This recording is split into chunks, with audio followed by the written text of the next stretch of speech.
नमस्ते दोस्तों, आज की वीडियो में उन 10 गाड़ियों की बात करेंगे जो अपनी बदकिस्मती की वजह से इंडियन इतिहास की सबसे बड़ी फ्लॉप कारें साबित हुई है। तो चलिए वीडियो को स्टार्ट करते हैं एंड अभी तक आपने चैनल को सब्सक्राइब नहीं किया है तो प्लीज सब्सक्राइब जरूर से कर लेना।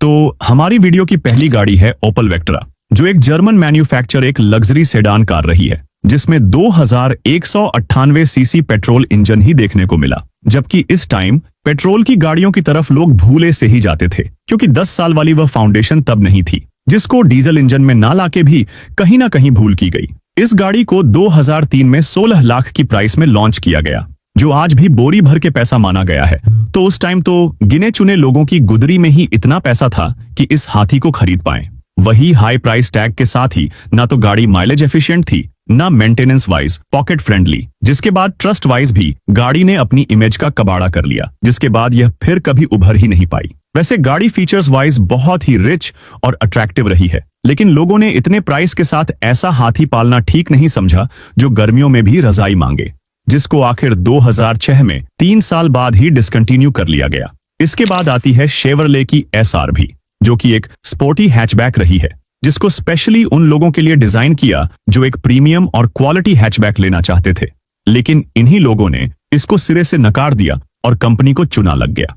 इस नमूने को 2006 में 7 से 7.5 लाख की प्राइस में लॉन्च किया, जो कि 1991 सीसी डीजल इंजन और 1598 सीसी पेट्रोल इंजन के साथ आई, लेकिन किसी भी इंजन में जादू नहीं चला पाई। एक तो गाड़ी का प्राइस बजट फ्रेंडली नहीं माना गया क्योंकि आज भी 19 साल बाद 7 लाख की गाड़ी में लोग ढेरों कमियां निकालकर भी नहीं लेते। तो सोचो 19 साल पहले 7 लाख की क्या वैल्यू होती होगी और 7 लाख की गाड़ी को लोग किस नजर से देखते होंगे। दूसरा, इसका मेंटेनेंस भी बजट में नहीं था, तो माइलेज के हिसाब से 12 से 16 की माइलेज भी सही नहीं देखी गई, जो बिल्कुल भी पॉकेट फ्रेंडली नहीं थी। जबकि शेवरले ब्रांड को लोग इस नजर से देखते थे कि भंडारे के बाहर चोरी हुई, चप्पल इन्होंने ही चुराई हो। खैर, यह तो मजाक की बात हुई, लेकिन इस ब्रांड पर ट्रस्ट कभी बन ही नहीं पाया और बहुत से गुणों से लोडेड होते हुए भी यह गाड़ी नहीं चल पाई, जिसका आखिर 2010 में शटर डाउन कर लिया गया। इसके बाद आती है फोर्ड फ्यूजन, जो कि ना नर की कैटेगरी में थी ना मादा की। मतलब यह एक गलत टाइम की क्रॉसओवर थी जिसने हैचबैक की इज्जत का कबाड़ा तो किया ही, साथ में SUV की भी क्लास लगवा दी। इस नमूने को 2004 में 6 से 7 लाख की प्राइस में लॉन्च किया, जो कि 1399 सीसी डीजल इंजन और 1596 सीसी पेट्रोल इंजन के साथ आई, लेकिन किसी भी इंजन में कमाल नहीं कर पाई, जिसका मेंटेनेंस तो हाई था ही, साथ में माइलेज के हिसाब से भी लेने वालों के लिए आउटगोइंग कॉल थी, जो बिल्कुल भी पॉकेट फ्रेंडली नहीं थी, जिसको लेने के बाद आपके पैसों की आउटगोइंग स्टार्ट हो जाती थी। क्योंकि जब तक इंडियन को किसी भी गाड़ी में बेटर माइलेज नहीं दिखता, उनको वो गाड़ी भी नहीं दिखती। भले ही कितनी भी प्रीमियम क्यों ना हो, सबको कम मेंटेनेंस में अच्छी माइलेज वाली गाड़ी की ही तलाश रहती है, जबकि यह तो किसी भी एंगल से गाड़ी जैसी गाड़ी लगी ही नहीं, जिसकी तरफ लोग मुंह करके भी नहीं सोते थे। और आखिर में इंडिया के लोगों ने इस अमेरिकी नमूने का विकेट 2010 में गिरा दिया। इसके बाद आती है महिंद्रा न्यूवो स्पोर्ट, जो कि क्वांटो के बाद लॉन्च की गई, जिसमें इज्जत उतारने की जो थोड़ी बहुत कसर बाकी थी वो न्यूवो स्पोर्ट्स ने पूरी कर दी और सुपर फ्लॉप कार रही है। यह भी एक गलत टाइम की क्रॉसओवर थी जिसने लुक से बहुत से लोगों को सोने नहीं दिया। इस नमूने को 2016 में 7 से 10 लाख की प्राइस में लॉन्च किया गया, जो कि 1493 सीसी डीजल इंजन के साथ आई और डीजल इंजन होने के बाद भी अपनी बराबर बेइज्जती कराई, जिसके इस बिटोरसे लुक को लोगों ने घास तक नहीं डाली। जबकि इस गाड़ी का ड्राइविंग डायनामिक्स भी इतना खराब माना गया जिसके आगे बैलगाड़ी की सवारी भी अच्छी लगी। इस अटपटी गाड़ी ने महिंद्रा की वो बेइज्जती कराई कि BS6 नॉर्म्स के बहाने से गाड़ी को चोरी छुपे 2020 में पीछे के दरवाजे से निकलवा दिया।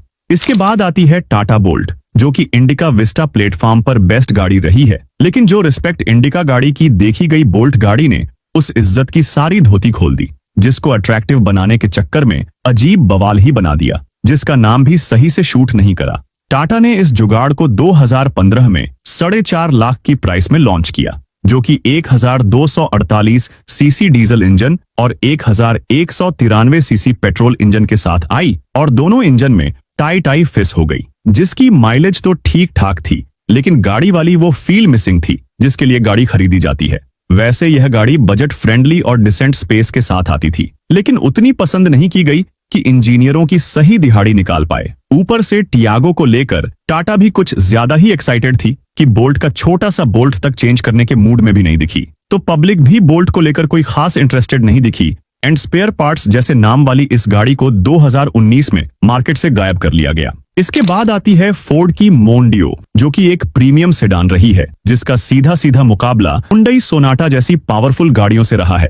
लेकिन फोर्ड की सेडान गाड़ी को इतने प्राइस में लेने से लोगों ने अपने हाथ पांव ही नहीं खींचे, बल्कि परियोसी तक की टांगे भी नहीं पड़ने दी, जिसको 2001 में 15 लाख की प्राइस में लॉन्च किया गया। इतने प्राइस का जिक्र होते ही आज भी लोग गाड़ी को लेने से पहले उसका अच्छे से एक्सरे कर लेते हैं। तो मंदी के उस दौर में 15 लाख किसी भी गाड़ी पर लगाने से पहले MRI तक कर लिया जाता था। फिर यह गाड़ी कैसे सक्सेसफुल हो पाती, जिसको हाई प्राइस्ड होने की वजह से ओवर प्राइस गाड़ियों का टैग मिल चुका था। और फिर लोगों ने इस गाड़ी को अपनी लाइफ से तड़ी पार कर दिया, जो कि 2 लीटर पेट्रोल और डीजल इंजन के साथ आई। लेकिन सोनाटा और एकॉर्ड की प्रेजेंस के आगे इसकी सिटी पिटी गुम हो गई, जिसकी लो सेल्स और घटती रेपुटेशन के चलते आखिर 2006 में डिसकंटिन्यू करना ही ठीक समझा। इसके बाद आती है निसान की इवालिया, जिसको 2012 में 9 लाख की प्राइस में लॉन्च किया गया, जो कि इंडिया में आज तक की सबसे बड़ी फ्लॉप MPV कार साबित हुई है, जो एक प्रीमियम और स्पेशियस MPV गाड़ी रही है,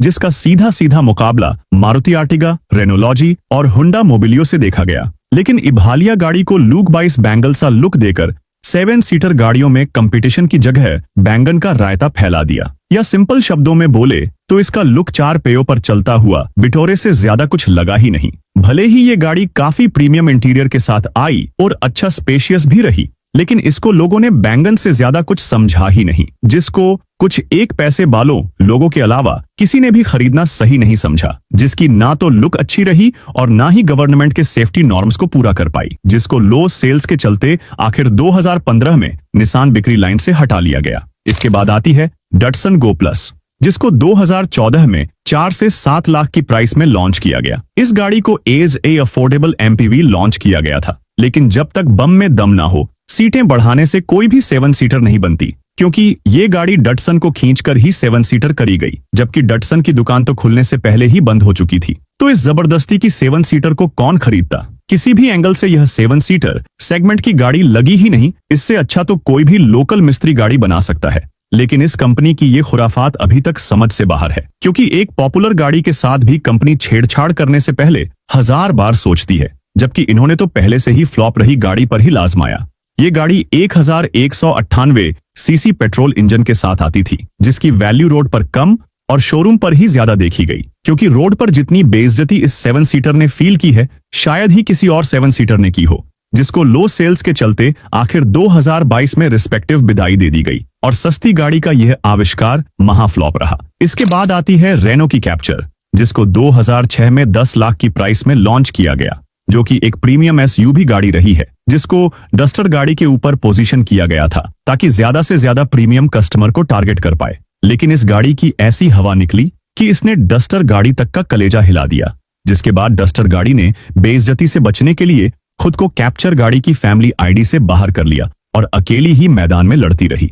वैसे लुक वाइज गाड़ी काफी अट्रैक्टिव रही, लेकिन क्रेटा गाड़ी इस सेगमेंट में कैप्चर के लिए काल साबित हुई। जिसके बाद कैप्चर गाड़ी कब आई और कब गई, इस पर भी कुछ सालों में शोध शुरू किया जा सकता है। वैसे इस सेगमेंट में क्रेटा गाड़ी ऑफ कोबरा सांप है, जिसका कांटा पानी भी नहीं मांगता, तो कैप्चर गाड़ी से उम्मीद लगाना भी बेकार था, जो 1461 सीसी डीजल इंजन और 1498 सीसी पेट्रोल इंजन के साथ आती थी। लेकिन दोनों इंजन में आने के बाद भी इंजीनियर की दिहाड़ी तक नहीं निकाल पाई और कम पॉपुलर और रेनो के ट्रस्ट इशू के चलते नाम मात्र बिक पाई और आखिर में 2020 में इसके नाम का भी हल्ला बोल दिया गया। सो यह थी वो 10 गाड़ियां जो इंडिया में जबरदस्ती लॉन्च की गई और आई गई कार साबित हुई। तो आपको आज की एंटरटेनिंग वीडियो कैसी लगी कमेंट्स करके जरूर बताएं, ताकि हम आपके लिए ऐसी ही वीडियो लाते रहे। धन्यवाद।